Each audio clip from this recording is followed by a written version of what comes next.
الحمد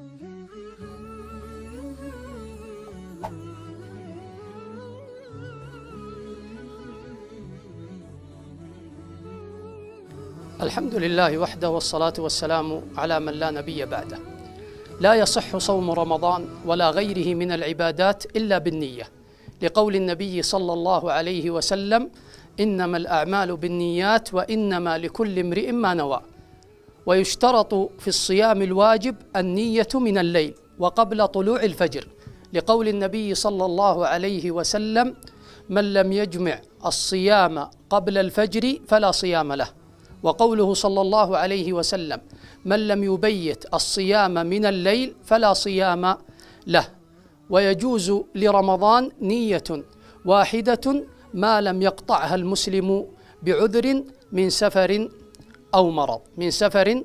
أو مرض. ولذلك ينبغي للمسلم أن يجزم هذه النية في قلبه ولا يتلفظ بها، لأن التلفظ بها بدعة. قال شيخ الإسلام ابن تيمية رحمه الله: من نوى في قلبه صيام غد فقد نوى، من جزم في قلبه صيام غد فقد نوى.